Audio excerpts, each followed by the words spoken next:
Hello and welcome to eSTOL. This is another event. I'm going to be joined by my friend Burstix. We are here in Virginia virtually. How are you today, sir? Doing great, man. How are you? I'm fabulous, man. It's a great day. It's beautiful weather here in Texas, and beautiful weather it looks like in Virginia as well, as we are getting ready for the in-person live event at Heritage STOL there in Virginia Beach, Virginia, at the incredible military museum there. And today we get to play with that a bit and recreate it per se for our competitors all over the world. Burstix, will you walk us through who we are expecting and what kind of performances we should be expecting today? Well, right now we're seeing Baracus come up, and behind him is Smitty, and I'm not sure who's in the livery right behind him. I'll have to check, but Baracus and Smitty are both well practiced eSTOL competitors, so we should see a really great competition between those two, and I'll have to find out who's behind them.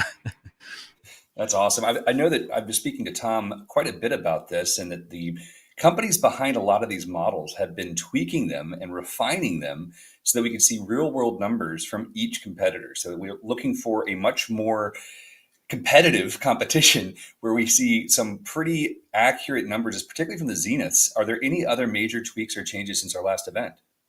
Yeah, there's been some changes to the plane you're looking at right now too, as well, to get it closer to some real world numbers. And I think that's one of the big things about eSTOL is I want to be able to change planes to be more realistic in the sim in general. So we're doing that in the STOL world as far as like other planes. They'll have to worry about that, but in the STOL world, I think National eSTOL is making that change, and you see it happening already. It's very early on, so we'll see that continue more and more down the road.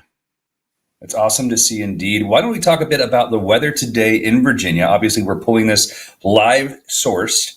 Where are we looking at? What are we expecting from the weather? Weather should be pretty decent today. I think we got a little bit of a crosswind, so it's going to be interesting to see everybody try to take off in these crosswinds versus maybe a 10 knot headwind. But now we got about a 8 to 10 knot crosswind today. 8 to 10 knot cross. The altimeter is 299 and obviously we've got some buildup there. I actually spent the last hurricane in Virginia Beach, so I know the area well, right there at that museum. So it's a beautiful location. It's going to be incredible for our live event. And as we're getting ready to get started here, have we determined the third pilot? I have not yet.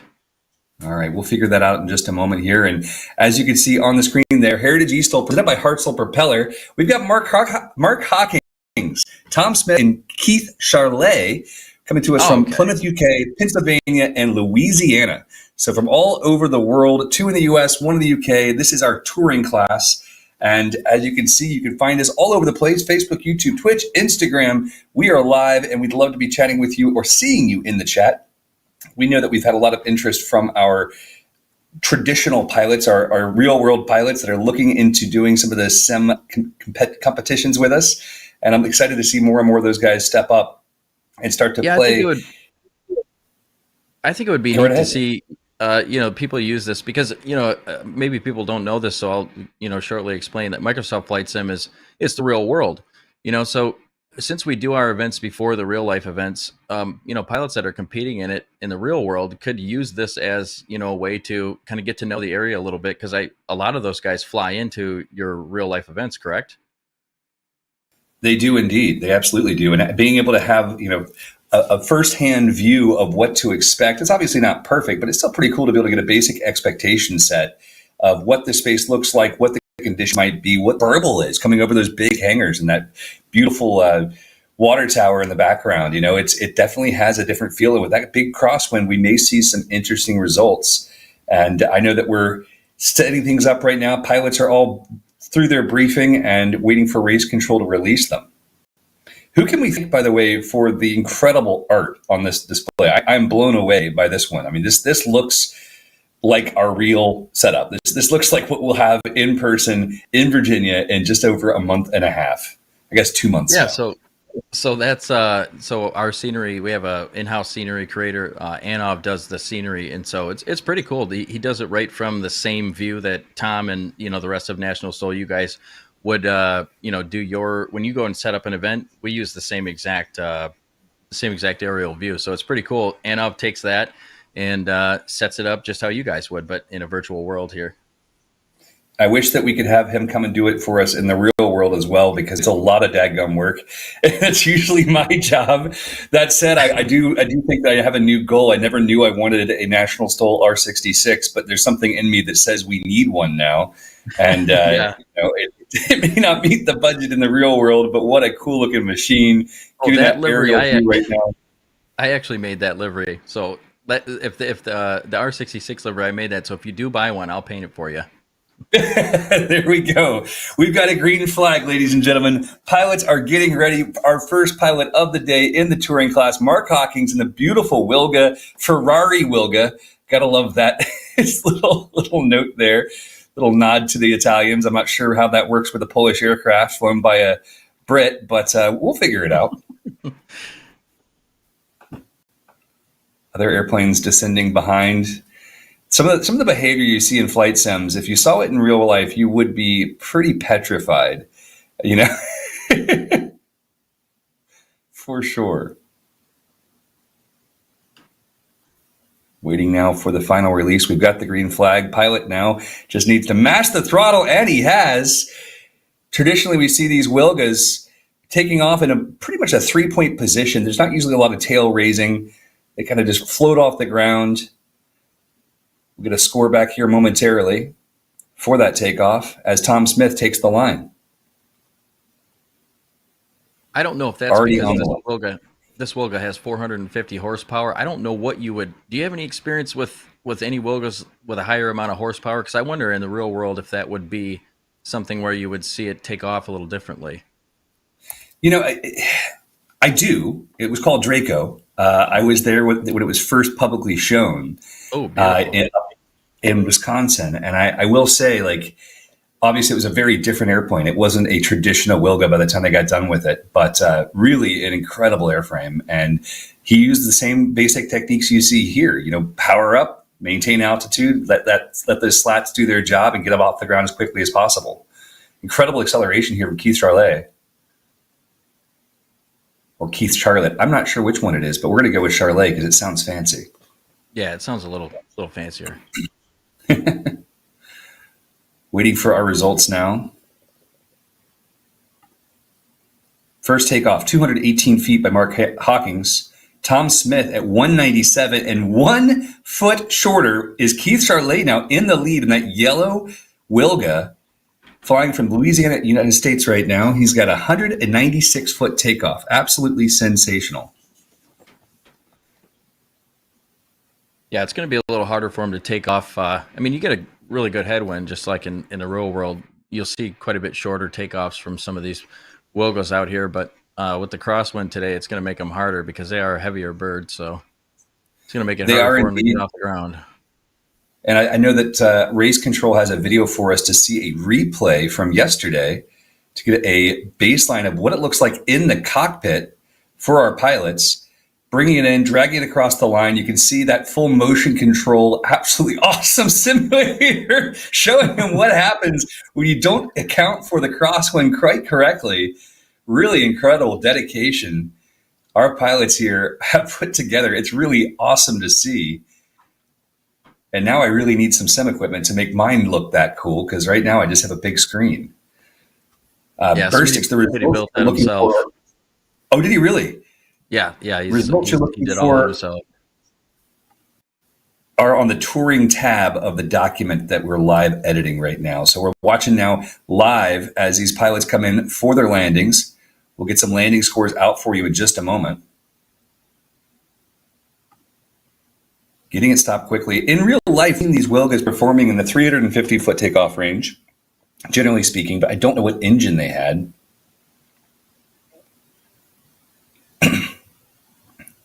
Nice, stabilized, super smooth approach here. That's going to be Tom Smith, currently in second place with a 197-foot takeoff. Mark Hawkins getting the first official landing score in with 219 feet, 1 foot longer than his takeoff. This looks very slow. Cross the line, gets it stopped. It's safe. Safe is good. We always like to say those first runs, get one in that you can get a score on the board. That is the name of the game. Getting that early score on the board is the way to go. Even if it's not the best that you're looking for, that was a 180-foot landing, which is pretty darn exceptional. Now in first place for takeoff, we'll see how he does on landing. 196-foot takeoff has a chance here to maintain or to take that first place. And he is across the line, very heavy under braking. The landing is good. We'll see here in just a moment how the results look. To me, those windsocks sure make it look like it's a tailwind now, as do the wind blades. That was a 230-foot landing. So right now, he is actually in second place. Keith took second place with a combined score of 426. Mark Hawkins in third with 437. And Tom Smith with a smashing 377-foot landing. 377 combined in a Wilga is incredible. Now we've got some audio. There we go. We can hear the planes on the roll. Dropping that left wing into the crosswind.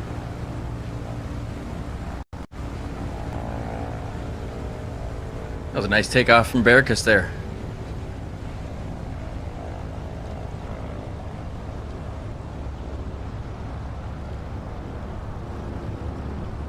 Constantly trying to make these streams better and better for the eSTOL and the regular STOL, reinvesting, rebuilding, trying to understand what we can do to make them even better. Heavy on the brakes and lifting the tail. Tom Smith now on the roll.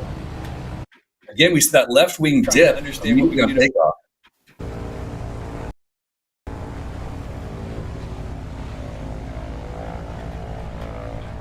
Now the Sawdust Dragon. Sawdust Dragon. Here we go. There you go.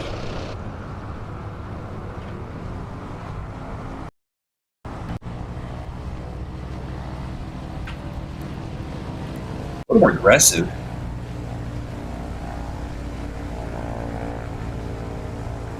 He's Charlie ripping that beautiful yellow airplane off the ground. Takeoff number 2. Mark Hawkins, 138 feet. Absolutely obscene. Tom Smith, 197. Keith Charlet, 237. Big range there from our pilots. Yeah, usually they're a little closer than that. Yeah, I would expect that. And I noticed that we're missing someone this time that we've usually seen. We usually have Midnight here in her Comanche. What's going on with that? Midnight couldn't compete this week. She had a couple things going on, so she decided to take this event off. But hopefully we'll see her back next week in the Comanche. She was just chatting about it in the Discord not too long ago about why she competes in the Comanche, and she said that she just doesn't care so much about getting that first place, but more mastering that aircraft in general. Well, I have a few friends who fly Comanches, and they'll agree that it's definitely an airplane that takes some mastery. I grew up with a twin Comanche, so I have a fair bit of experience in that and loved that airplane. What an incredible performer for the amount of fuel that it burns. It's pretty incredible. 12 gallons an hour at high speeds, and Comanches are near and dear to my heart. So, Midnight, you're missed, and next time, be here. I mean, it's not like you have to leave your home. Yeah, I like the Comanche in this sim as well. It's a good, it's a fun one to run for sure. On approach now, Mark Hawkins from Plymouth, United Kingdom. Getting it slow, putting the flaps in a little late there. Drops it clean across the line. We see that left wing, once again, starting to get a little messy. Dropping just a little more than we like.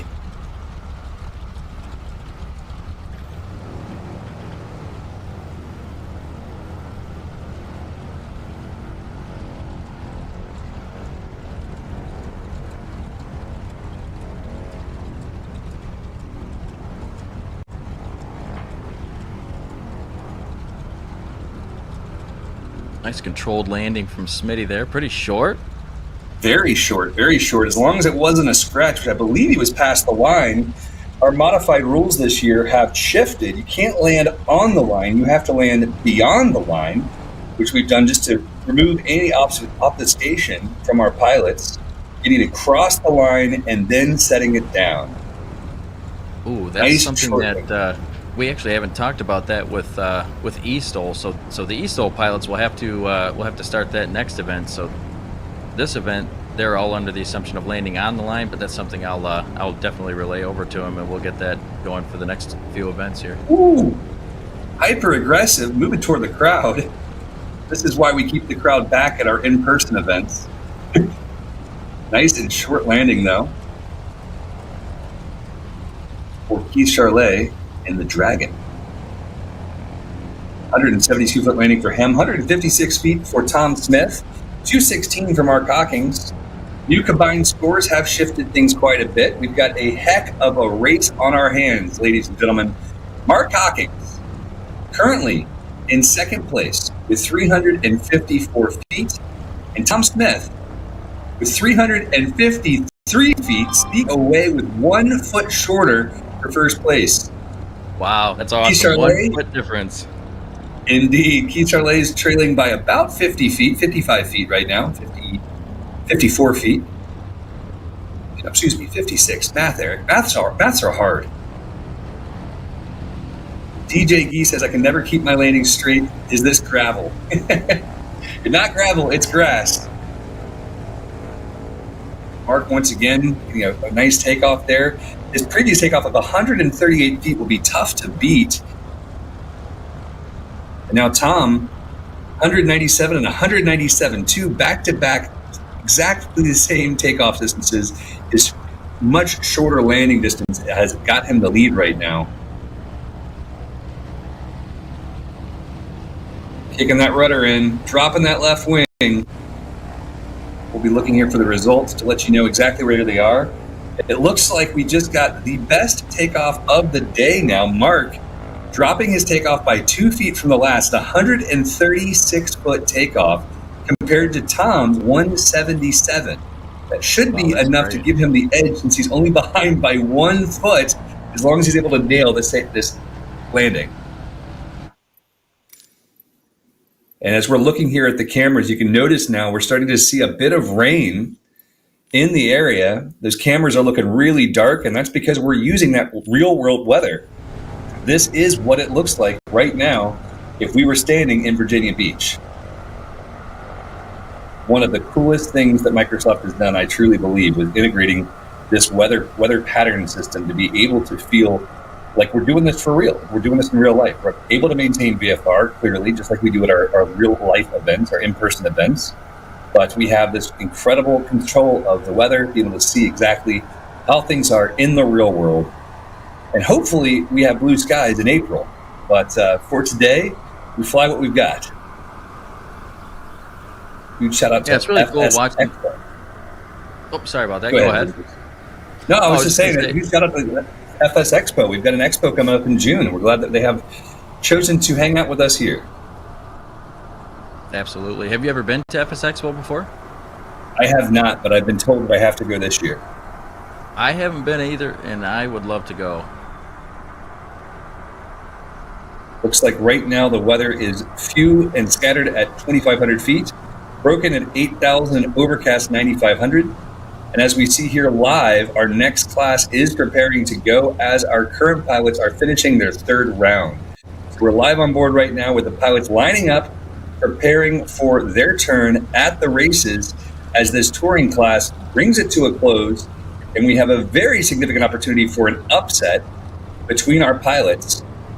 They're currently in first and second. Bit of power there, pushes himself across the line.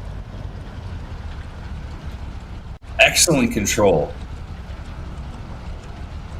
Let's take a look. Shout out to Appy67. The depth of field reality makes a great budget range 6 DOF simulators. I don't know what those words mean. I'm here for it. I don't either. All right, Mark Hawkins now laying down the gauntlet on his third and final round with a 136-foot takeoff and a 145-foot landing, showing him the shortest in both. Absolutely incredible. And as I'm saying that, we obviously see that black and yellow of Tom Smith bringing it in, He had a 177-foot takeoff, 188-foot landing that is going to push him from first place down into second, with his best run being his second at 353 feet. But it's not all over yet, guys. We still have one more. We saw a 205-foot takeoff from Keith Charlet. He would have to do a lot to get this thing stopped. Really a lot to get this stopped in time. Kyle Davis says he wants to do this. Kyle, so do I, my friend. In person, in real life, or right here on the sim, STOL is a blast for all. And heavy on those brakes, almost putting the nose in the dirt, which, again, actually another rule change for 2024 for National STOL is if your nose goes in the dirt, your prop goes in the dirt, that is a disqualification. That run would not be counted. So he kept it on the tail the way he wanted, which was perfection. And we see the final scores coming in. 281 feet is our first place leader, Mark Hawkins, followed by Tom Smith with 353 and Keith Charlet with a 409. And we are now on board next with the backcountry class, which I'm excited. We had Victor Wasser. Victor Wasser? I don't know how I say his name. We were in his airplane a moment ago. And with that said, guys, this has been our touring class. Let's take a moment to hear a few words from our sponsors, and we'll be right back with way more enjoyment.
And just like that, we are back here at National eSTOL, live from Heritage, the Heritage STOL event coming live to us in Virginia Beach in April. But here now, virtually, we've got the backcountry class. There's a hot air balloon, though, up in the distance, which you got to love seeing that.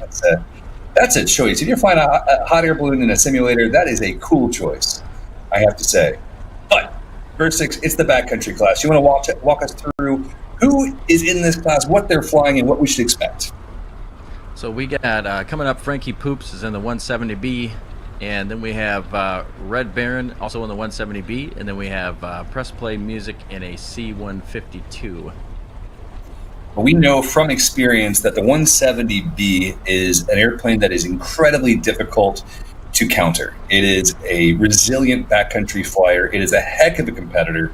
These airplanes are venerable for a reason, and we've had some of the toughest fights to date with these aircraft. I mean, we've had some incredible pilots like Micah and Jeff, and just these guys who know how to wrangle every possible inch out of that airplane that they can. Really impressive to watch them fly. And here we are in the cockpit right now. I believe that's the 152, which actually we've often said, Tom and I, this airplane, a 152 with a 150 motor, has a lot of potential. It has a potential to be really an airplane to watch out for.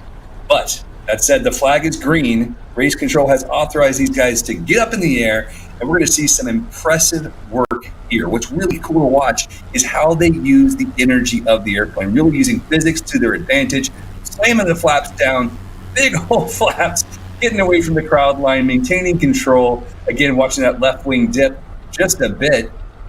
Often in person, we'll see these airplanes dipping their nose almost to the ground and then yanking back at just the right moment while they're applying flaps, dropping the tail to the ground to bounce the engine off the ground, the heaviest part of the airplane.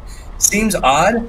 The internet doesn't seem to like that very much. It's actually quite entertaining to see the results of comments there and people saying, oh, you shouldn't do that. The airplane's going to break in half. Well, clearly these airplanes have been around for a long time and they haven't broken yet.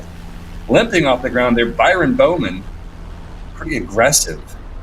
I would imagine they strengthen their airplanes at for these guys that do STOL in real life at your events. They strengthen all that stuff, I imagine, Well, there's only so much they can do because a Cessna 170B is actually a certified aircraft. It's not usually operating in the experimental class unless you're CC Polcock, but the majority of them have to maintain certified status, which means all STC parts or field approvals. So strengtheners, things like that are not things you'll see. Now we see Victor really jumped the ground there, minimal airspeed. We saw him struggling, that left wing dropping. Interesting performance there for Victor. On to our Cessna 152. This will be a name I will not attempt. We'll just call them Flood, unless you know it well enough, Burstix. I trust you more than me in this situation. I just call her Lily.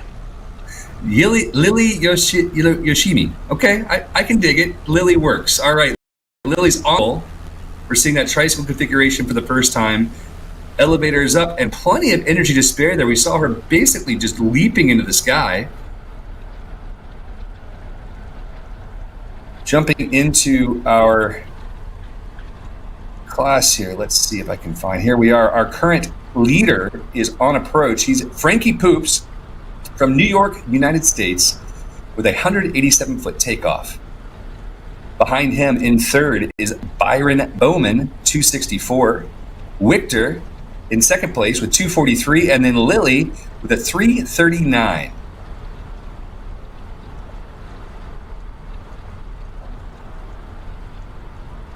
Although we're a little behind on our lower thirds there. It's not Lily on approach, but our leader, Frankie.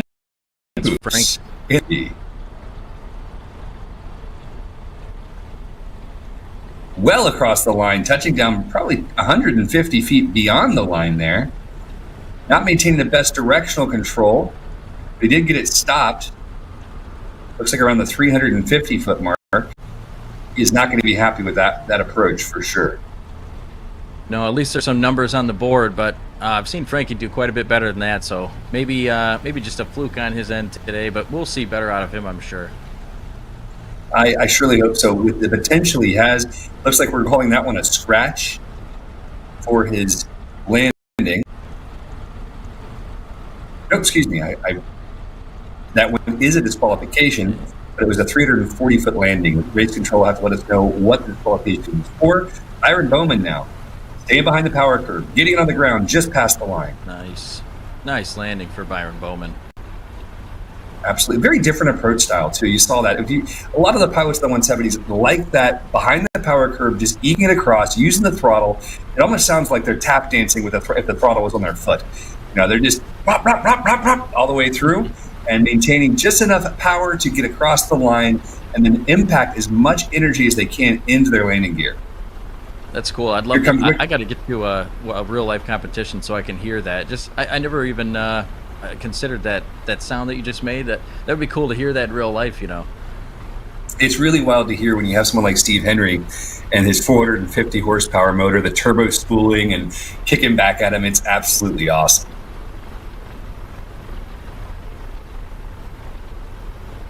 Byron really showing up there with a 194-foot landing.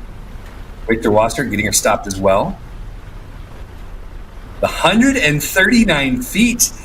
Victor really just impressing me there. It was 60 feet longer on the takeoff, but 201 feet shorter than Frankie's landing.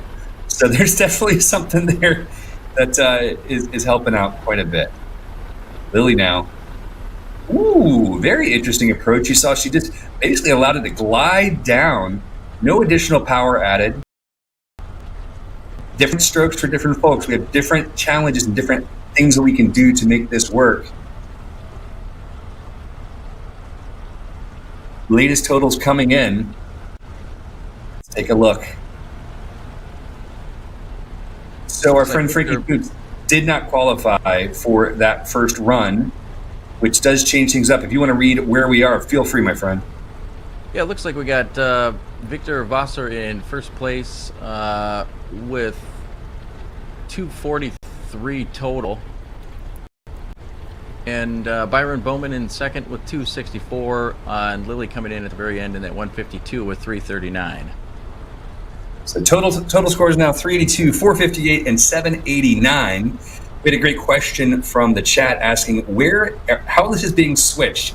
So if you didn't know this, National STOL is an in-person, real-life air race series where we have events all over the country, including one that will be happening in Virginia Beach at this very same location in just a couple of months. And so we have a big production trailer, and we have everything set up so that we can do that there with real-life cameras.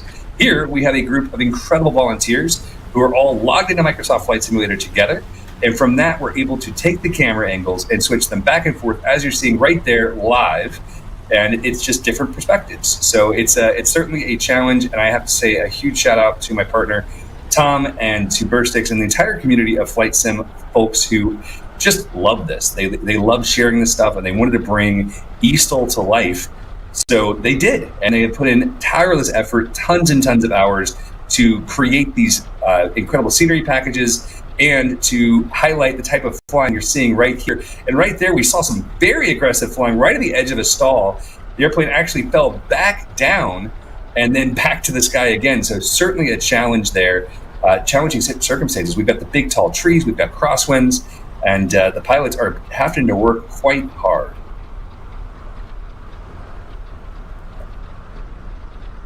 Yeah, we've seen a lot of new enrollees for this this event. I think we had like 8 in 2 days the other day, which they were all brand new people. So it's really, a lot of people are loving this from the flight sim perspective and testing it out and trying it. And it's cool to see everybody grow their skills. But for a lot of these people, this is the very first time ever competing in something like this. So it's really awesome to see that.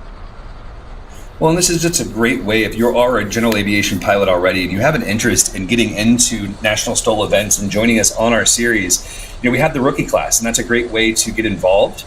But if you want to get a feel for what it feels like in real life, virtually, at no cost and no real cost and no real, concern for your safety, this is a great way to get started, get a feel for the pattern, understand what we do in real life as well as here in the game. Yeah, I think a lot of people use the sim for that reason. Like Byron Bowman, for instance, is A&P mechanic. He's in flight school himself, flight training himself. So he does a lot of this stuff in real life. But I don't think he's done any actual STOL practices. But hopefully you'll see him out there at some of your competitions at some point once he gets done with his schooling. That's something we've seen a lot of is our volunteers. We have hundreds of volunteers all over the country, and many of them were newbies to aviation. They didn't have the experience that once they got to know the community that flies these kinds of airplanes, and they realized just how welcoming and how fun the community is. Many of them have gone out and actually gotten their pilot's license, and they've learned to fly, and now they're competing in our series, which is just really fun to see. Frankie Poops, once again, going very long, nearly ground looping the airplane.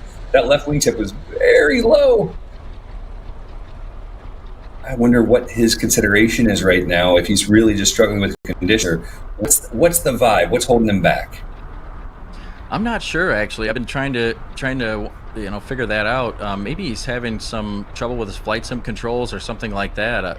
You never know what could be going. Maybe it's nerves. A lot of these first few times ever doing this in front of people, so it could still be nerve-wracking for him, I would imagine. Indeed. His first run that is being qualified is that second run with a 750 combined score.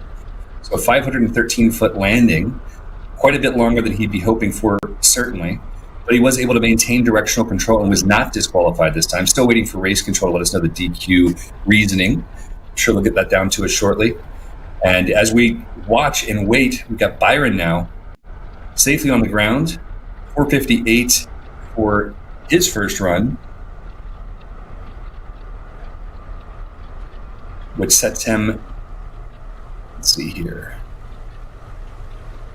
Looking at the spreadsheet as I jump back and forth, Victor now on approach, nice and stabilized, a little bit of a slip, gets it on the ground.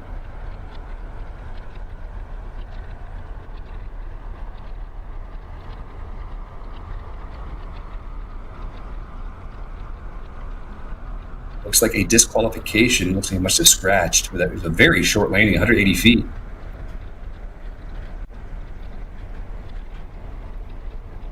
Apparently he disqualified on takeoff.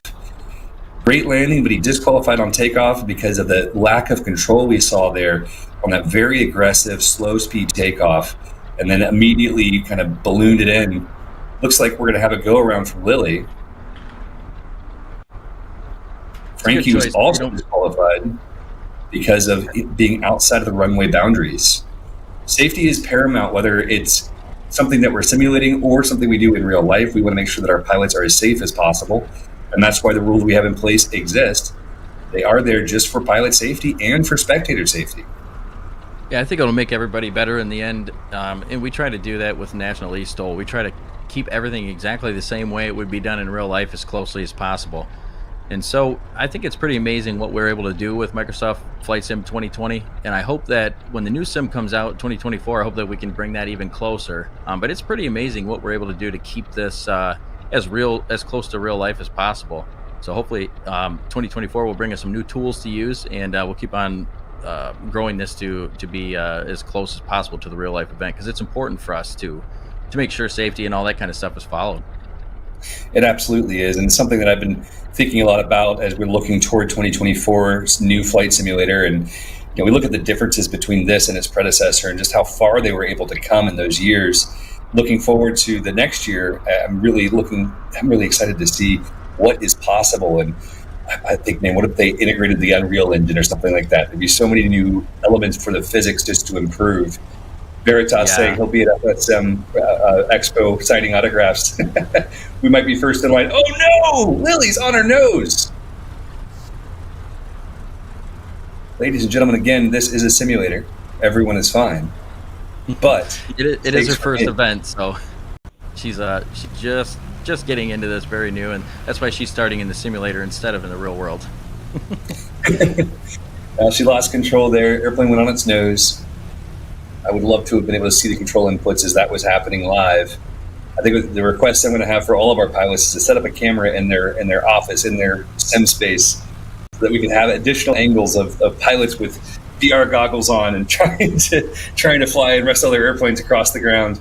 It's really cool to watch for sure here. And it makes me even more excited for Flight Sim Expo, our partner for this event. Current totals. Excellent. Victor, 382. Byron, right behind him, 20 feet off, with a 402. Frankie at 750 and Lily at 789. Veritas, let's go, boys and girls. Yeah, buddy. Glad to have you here. Thanks for watching. Thanks for getting active in the chat. It gives us announcers something here to talk about. We appreciate that. Roger Sewell talking about OBS. Yes, OBS is awesome. Frankie is off. Big lateral movement across the field, fighting that crosswind. We have Duke Nukem in the Bursix TV chat cheering on Frankie. Frankie usually brings quite the crowd. He usually brings roughly 15 to 20 people cheering him on every time, and it's really funny that he gets that many people to come watch him. Frankie's got a personality, quite the personality. Of course, he would bring that many people to come watch him and cheer him on. I love to see it, man. That's how these communities get built. Personalities, great people, coming together with a shared passion. Frankie, second off the ground now. I don't know who that is. That's not Frankie. Frankie's already gone. Let's see. That's Mr. Byron. Much more control that time on his takeoff. Nice and balanced. Victor now. Diving the aircraft toward the ground, pulling back and dropping the flaps. Again, we see that left wing come down. If this were a in-person pilot, we would most likely see that the right aileron already assertively put in to try to keep that wingtip down. So if we're looking at this right now, you notice they're lined up on the far left-hand side of the runway. They're taking off to the right. They have that right crosswind pushing into them. We know that these pilots... Oh, this is just too funny. I have to bring it up. Behind Lily, I see a line judge on the phone, which is pretty wild to see. But these crosswinds are very challenging, and so you have to cross control into them and or utilize the runway to your advantage? Great question here for you, Burstix. What do people need to do to qualify to be a part of this event? That's from Tomas. Well, the first thing you would do is just hop into the National STOL Discord, and everything you need to qualify to get in the event is going to be in there. A great person to contact, and there would be either me, Burstix TV, or ADK, Alpha Delta Kilo ADK. If you could contact one of us inside of the National STOL Discord, then that would be the best way to get into this. And the best way to find the Discord is just to go to National STOL. That's nationalstol.com/Discord. It'll take you right to Discord. If you don't have the app downloaded, I recommend doing that before you go to the website. Discord is spelled DISCORD. It's a great communication device for all sorts of communities. And we love to see folks in there. We've really seen that eSTOL has brought a completely different type of person into our community. And it's been great to see their passion and just watch them as they get super excited about these pilots moving right on through.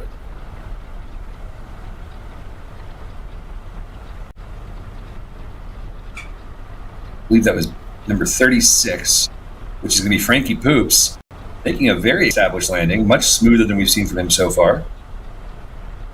Now getting out of the way for our next pilot.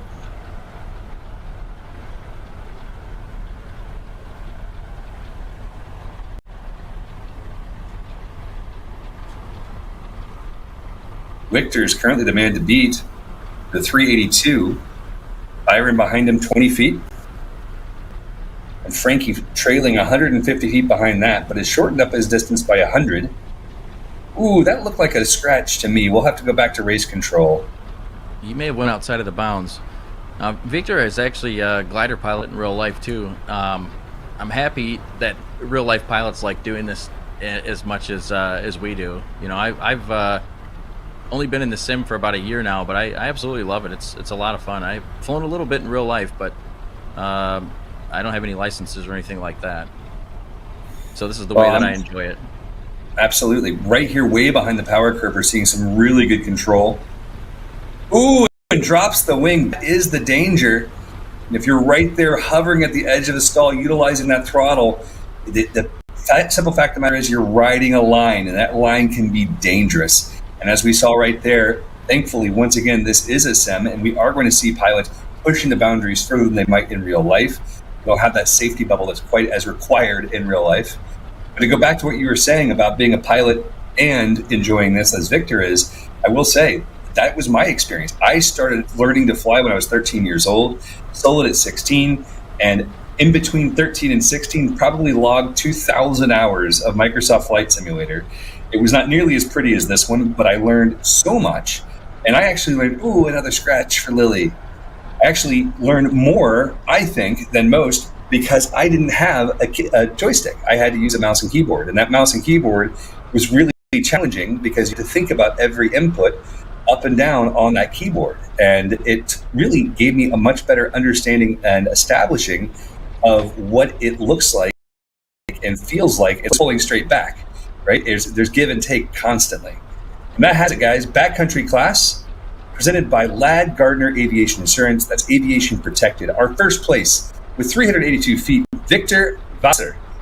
Byron Bowman trailing him by 20 feet at 402. Frankie Poop, 652, really improving his overall score. Lily at 789 rounds out our backcountry class. And guys, we're not done yet. We have many more classes to go for. Lots of excitement ahead. And with that said, we'll take just a moment to drop into a commercial break. Thank you so much for watching. We'll be right back.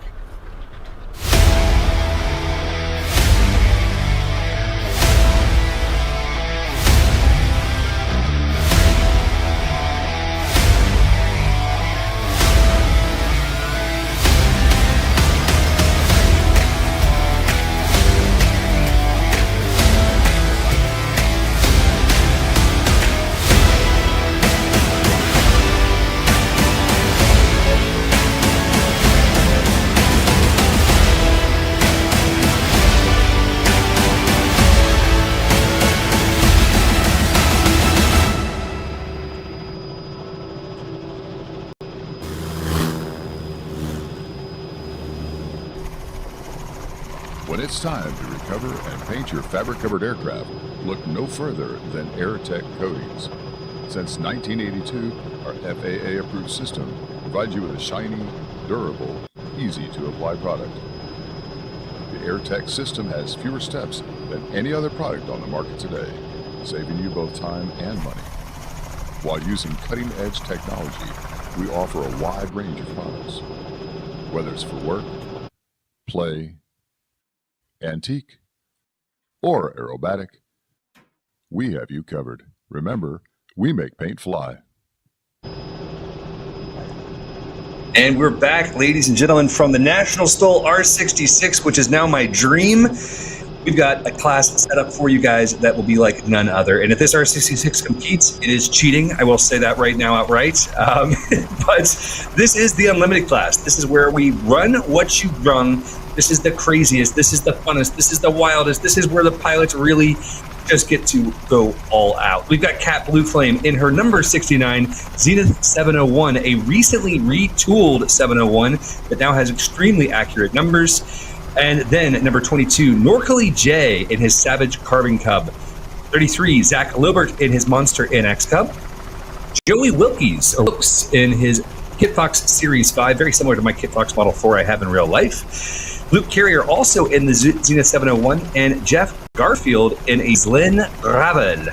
Very interesting airplanes here, very different airplanes. Persik, walk me through your expectations of this. I mean, I know that we've had some of these folks in here before showing some really good numbers, some great control. They've got a lot of challenging conditions today.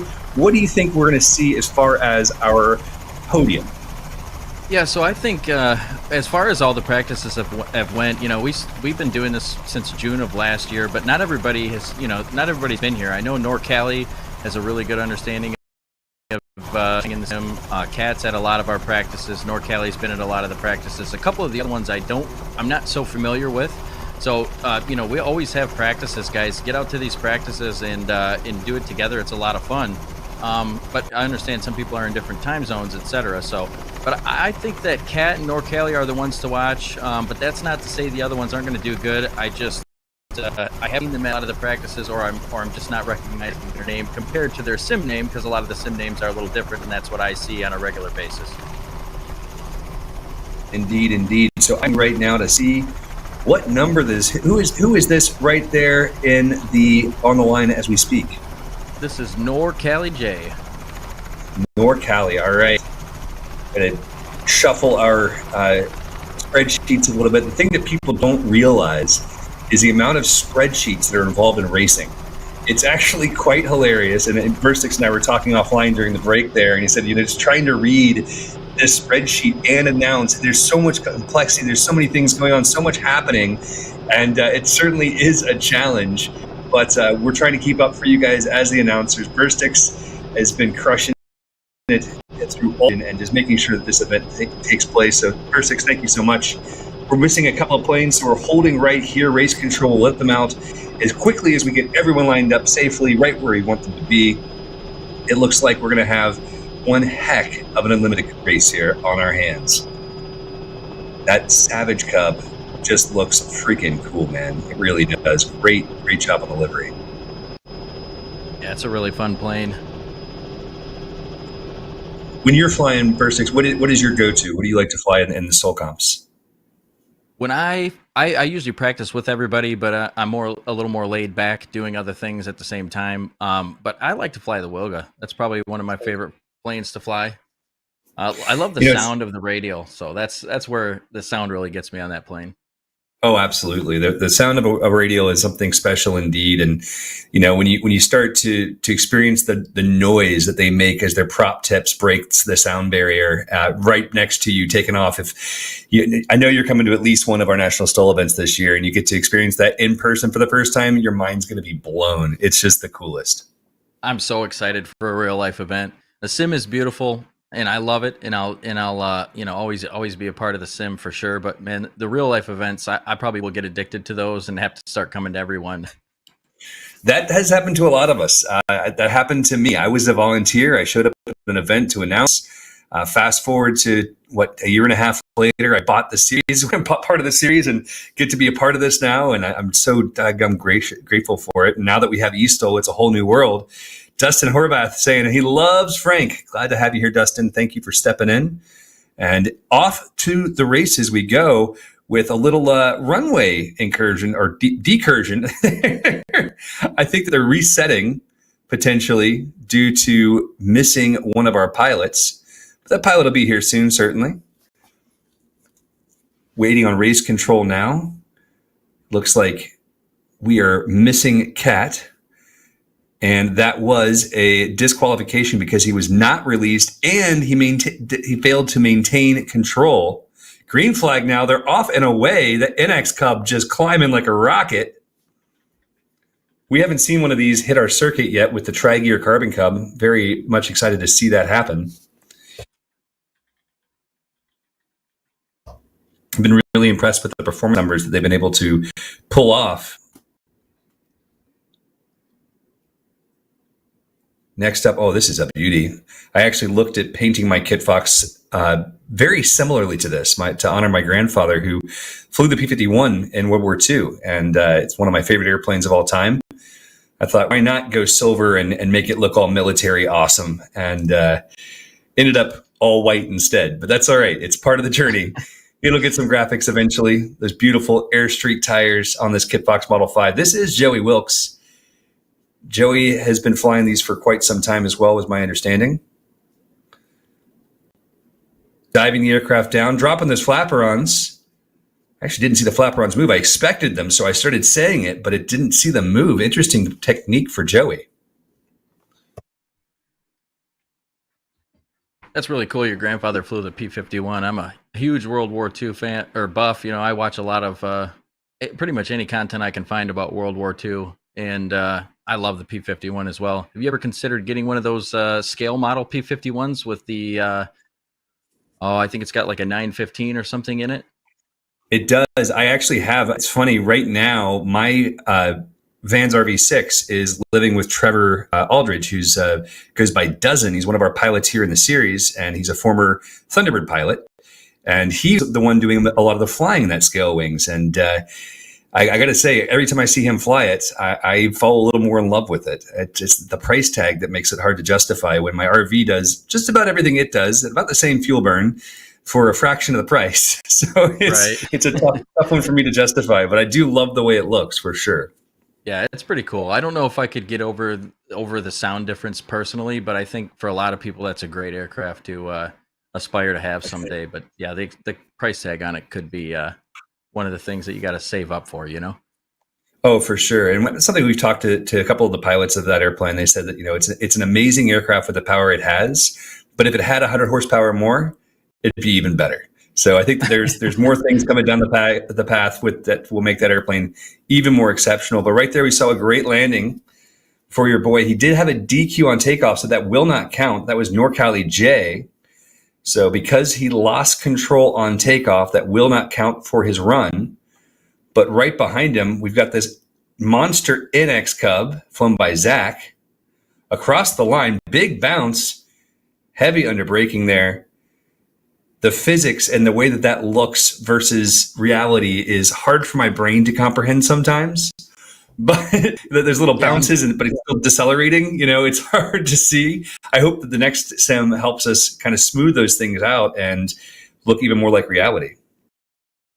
Yeah, that's something that does happen with different planes within the sim. It's not any certain plane. I've seen it happen on quite a few of them. But yeah, I mean, it's one of those things I guess we got to live with for now, and hopefully they can get that fixed. Let's see if it happens here. Kit Fox Model 5 across the line, nice and smooth, looking much more stabilized, but it is an extremely long landing, even for a Kit Fox. For the first one. Yes, indeed. Looked like around 350, 400 feet. We'll have to go back to the book here and see where that was.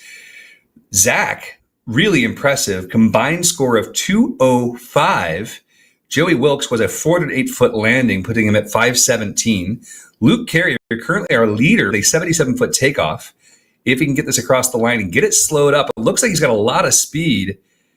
Big bounce, wingtip down, And know that, my friends, is going to be a scratch, or DQ, I should say. That's really disappointing for him because his performance was really quite exceptional up to that point.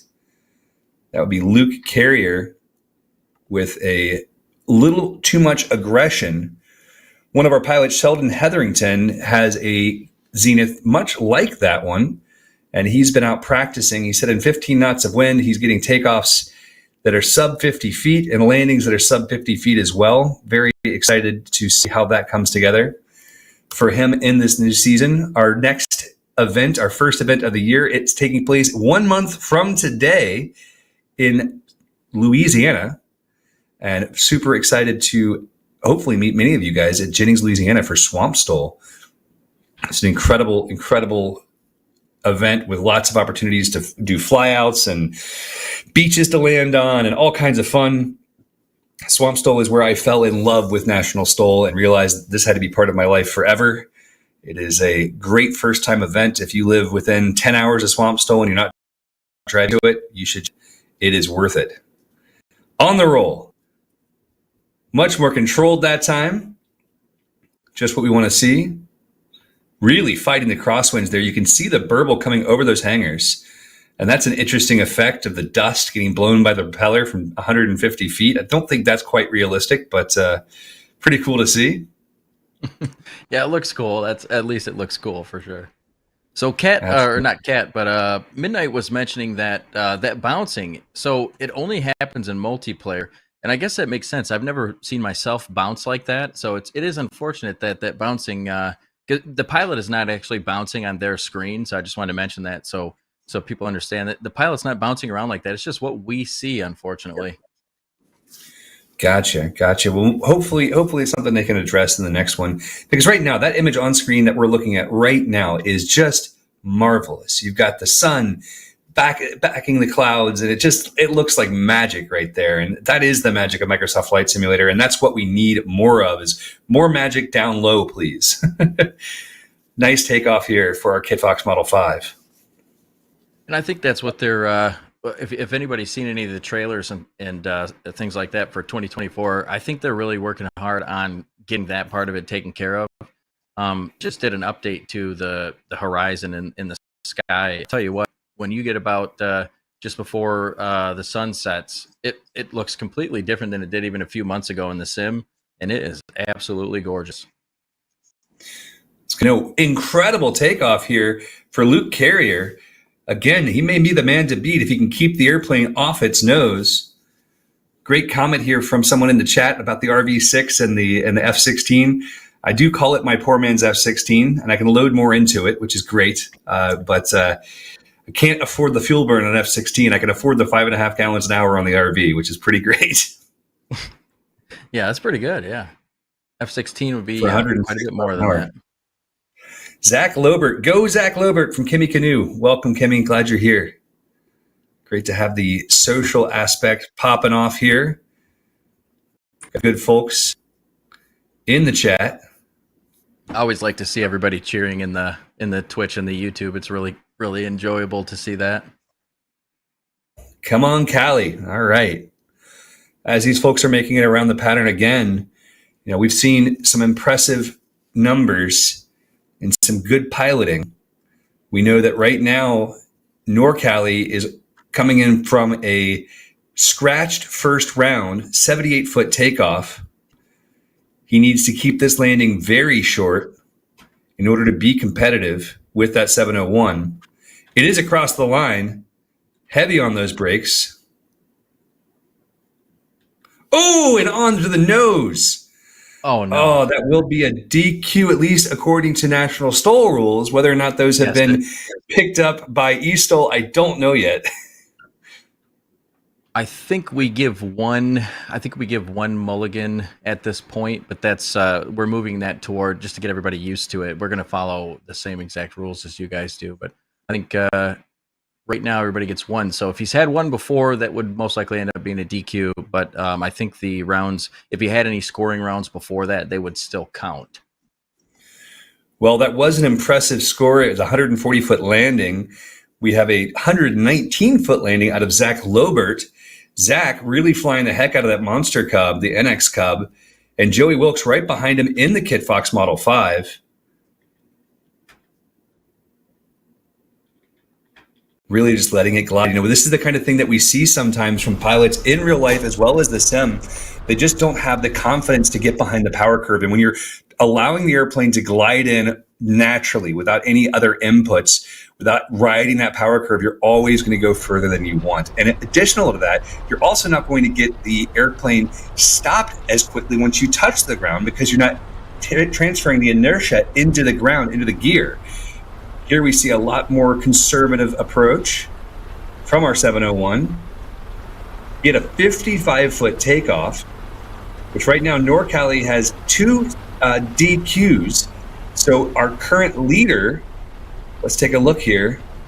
Current leader with 182 feet is Zach Lorbert. One more round to go. Luke Carrier with a 254-foot landing comes in second with a 309. Joey Wilkes in third with a 510. And NorCali currently does not have any points on the board. So I know he'll be pushing really hard here to try to get some points on the board. He has the numbers that he could be extremely competitive. Even a first place finish is possible. And he is the winner of our last event in the Unlimited class. Was he really? He did win it. And we had actually a newcomer get second place. He actually... it was Big Papa Polly. I don't know where he's at this week. May have been busy, but he came in last time about 12 hours before the event, from sign up to practice to getting a second place within 12 hours. So it's really easy to do this, guys. If you ever want to try it out, just make sure you get in that Discord and message one of us, and we'll get you hooked up with all the details. Well, and most importantly, I just want to really highlight that the most important thing about this is the community around it, right? We have just some awesome people from all over the world who love all things aviation.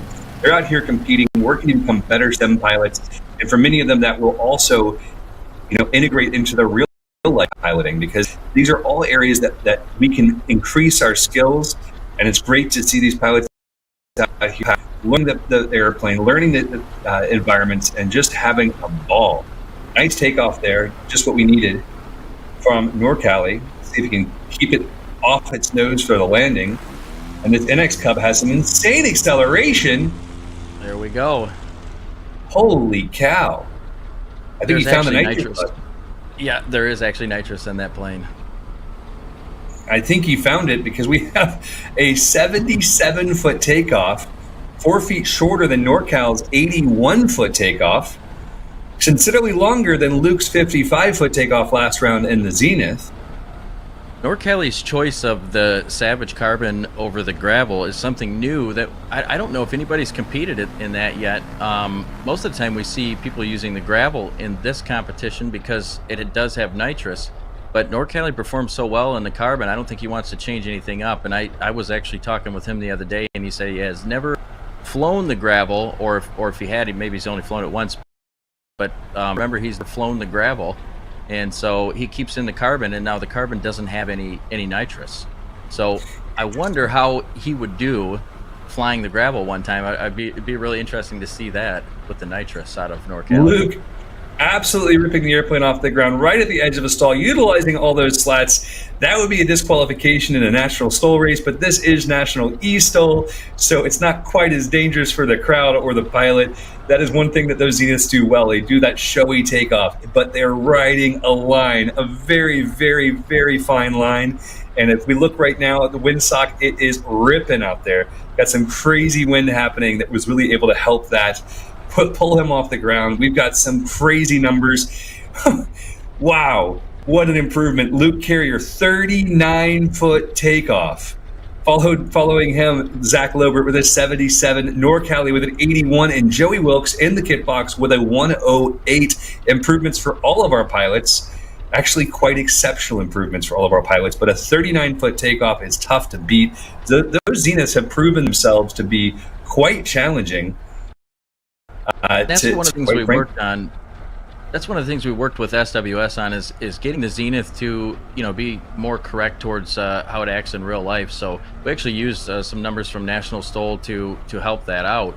And so if you see this wind, you'll see the Zenith perform very well. But as in real life, without the wind, the Zenith is not going to be taken off in 40 feet. So the Zenith is kind of a risky play, because if you fly it, you're not going to have as much luck without the wind. So you kind of got to bet on the wind. Certainly. Across the line, nice landing here for NorCal. Very nice. Probably not going to like his numbers as much, but it was a great, very smooth approach. You saw him riding the power curve, getting the nose up, keeping it right on that angle. Here now the NX Cub. Great control. Ooh, I'm not sure if he touched.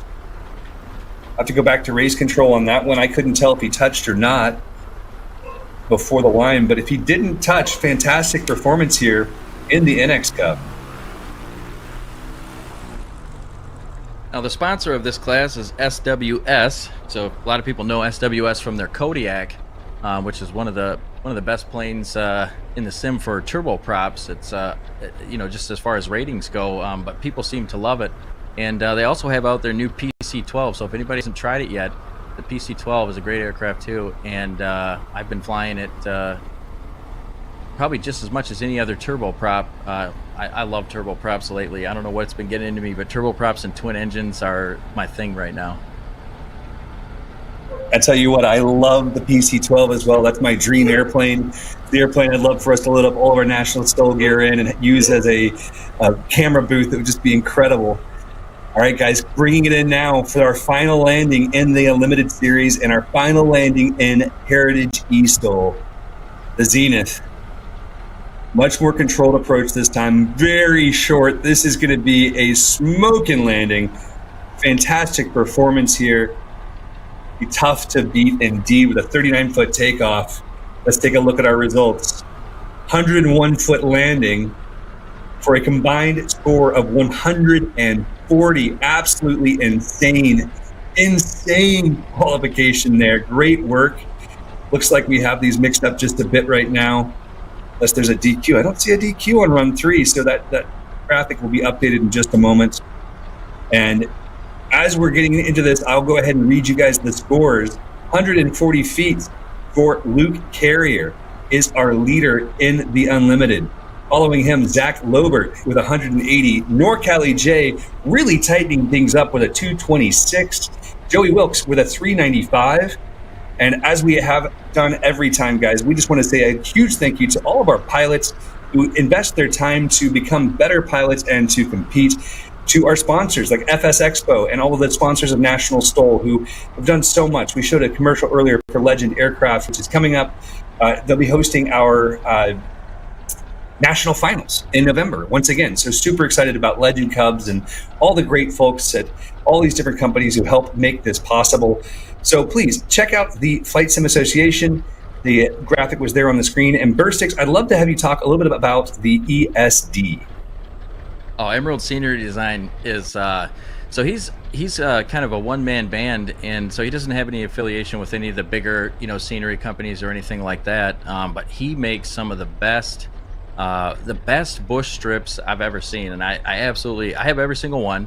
And his new one coming out is pretty cool. I have actually beta tested on that one, so I've got to see it a little bit early, and I've taken the stream out there to see it. Obviously, they don't have it yet, but I've taken the stream out there to see it a few times, and I'm totally addicted to scenery in the sim, because while the base sim looks really good, it's just not the same. Once you start getting some sceneries, you'll kind of understand how I feel about it. But yeah, Emerald Scenery Design does a great job. Really great guy that owns and runs the company too. It takes a lot of care in his work. So if you haven't seen it yet, that his new scenery is going to come out on the 29th here in a few days. So check it out at emeraldscenerydesign.com, and it looks like we're going to see that scenery here. You'll get a preview of it. So hold tight and check this out here in a few seconds. Guys, thank you so much for joining us here for Heritage eSTOL. It's been a great time. As always, make sure you follow us. Make sure you like the video if you have not yet. Leave comments. We reply. And we look forward to seeing you all at Swamp STOL in March from Jennings, Louisiana.